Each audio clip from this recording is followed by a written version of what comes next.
Hello, and welcome to the 21st episode of Let's Learn Blades in the Dark. In this episode, we will discuss rituals. So, rituals are described as follows. A ritual is a lost art of sorcery from before the Cataclysm.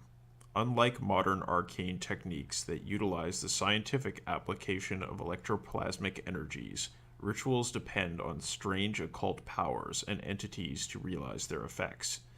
To enact a ritual is to come into contact with these abyssal forces and entreat them to do your will.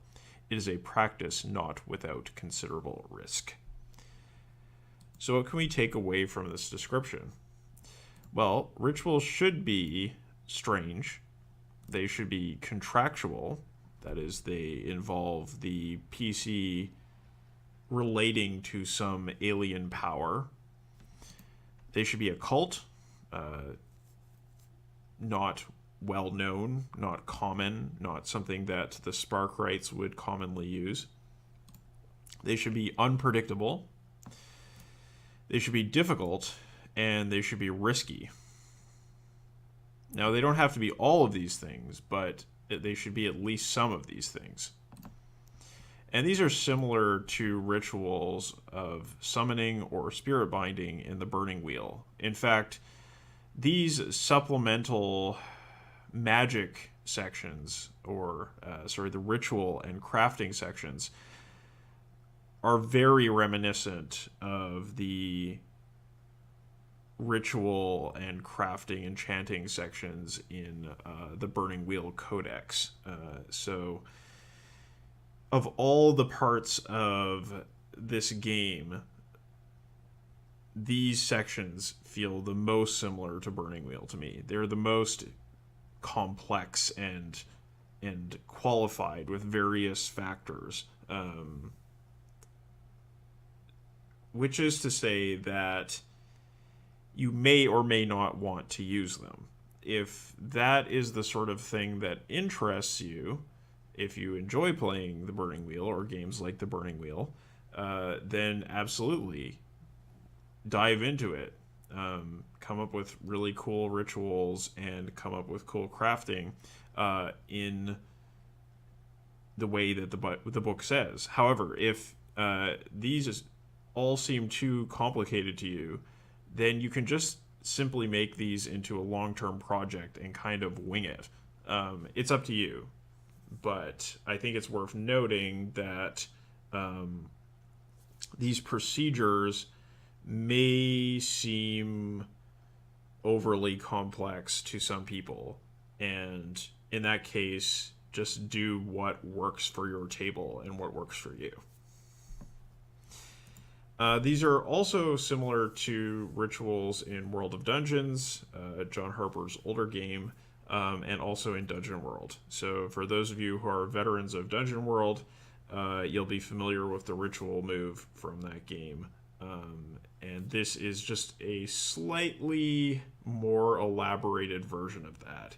It is maybe somewhere in between the way Dungeon World deals with rituals and the way the Burning Wheel deals with rituals. So, in order to perform a new ritual, it's first necessary to find a source. If the ritual in question is one that the PC began the game with, because they start with one known ritual when they have the ritual special ability at character creation, then a ritual source is not necessary. In this case, you just go through the creation questions during character creation, or as I would prefer to do it, when you first use it. When the PC first says, okay, I want to do a ritual, then you can say, oh, well, what is the ritual that you know from your previous experience? However, if you're going to learn a new ritual, that does require a ritual source. So these can be acquired in a score as a target of the score, or something you incidentally pick up, or through a long-term project. And for example, this could be a stolen ritual book that you picked up in a score, or it could be a source acquired by consorting with cultists, studying ancient texts, and so on. Basically, actions that you could take in a long-term project to acquire the source. Now, to actually learn a ritual, you first have to have the source. So assuming the source has been acquired, then the PC can start a long-term project to learn the ritual.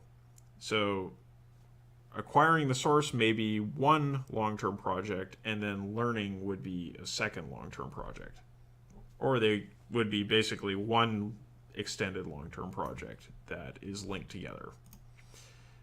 So these projects, just like other long-term projects, are usually 8 segments. They can be shorter or longer depending on the GM's discretion.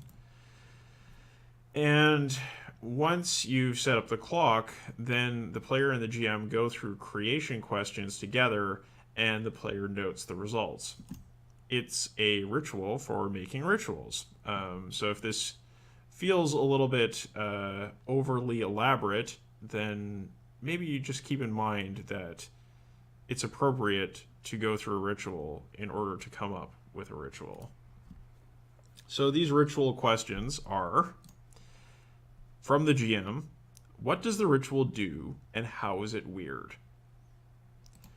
From the player, what must I do to perform the ritual and what is its price? And then from the GM, what new belief or fear does knowledge of this ritual and its attendant occult forces instill in you? So there's 3 elements. The first is, what does it do and how is it weird? So as we said before, it should be weird. There should be something that is unusual about it. Next, you get into the requirements, which we're going to discuss in the next slide. And then finally,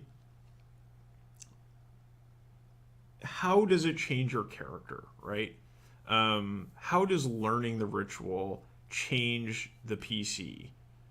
And the consequences of performing the ritual may change the PC, but that's separate from this change, which is something that occurs in the PC upon completion of their long-term project. So it goes to show just how powerful and important these rituals are, that every time you take one, it is going to change your character in a significant way. So to get into those requirements that come with the second question, it does require at least one downtime activity to perform. Could be more if it's exceptionally powerful. It requires stress equal to the ritual magnitude. And to check the magnitude, look up the magnitude table on page 221. There you will be able to kind of use a rule of thumb to figure out how much stress and how powerful the ritual should be. And if the performance of the ritual is dangerous or troublesome, so if it doesn't just go smoothly, you can use an action roll to see how that works out. If the ritual effect is uncertain, then you use a fortune roll to see how potent the effect is, or what sort of effect it has. And this result can be augmented with coin. So you can spend coin to increase the result level, just like you would with most downtime activities. And additionally, it may require time, and the longer ritual takes to perform, the less stress it costs. So there's a trade-off there that can maybe be negotiated between the player and the GM. It may require a sacrifice of some kind, so that would just be something you take out of the fiction, maybe something you have to acquire on a score in order to perform, or maybe an asset you acquired. It could be a rare item And this may be represented by coin if it's not an asset or some particular thing in the fiction that you want to use. And also, it may tick a progress clock that is advancing the action of some arcane entity or bringing the player character closer to some dark outcome of using the ritual. So these are your standard sort of dealing with dark and abyssal powers sort of outcomes that you would expect with a ritual of this kind. So rituals can also be changed after they've been set up the first time, and that's described as follows. Each performance of a ritual is a unique event and may not always work the same way each time. If you ever go overboard, address the questions again to establish new weirdness and costs if things have gotten out of hand. The abyssal forces are not playthings and cannot be considered a reliable or safe source of power. So this is important in two ways. One is that it allows the GM a chance to exhibit this unreliable and dangerous nature of the abyssal forces in the game, and especially the game world. However, it also means that the game is not bound to set spell descriptions and set spell actions that some other games would be. And if the GM or the player feels that the ritual is derailing play because it's not doing what was intended, or because it's too powerful or not powerful enough, or it's gone as far as it can go in the fiction without taking the narrative somewhere that the players and the GM don't want to go, then it can just be adjusted. It's flexible, right? So again, this is something that should be decided, like most things in Blades, through a conversation.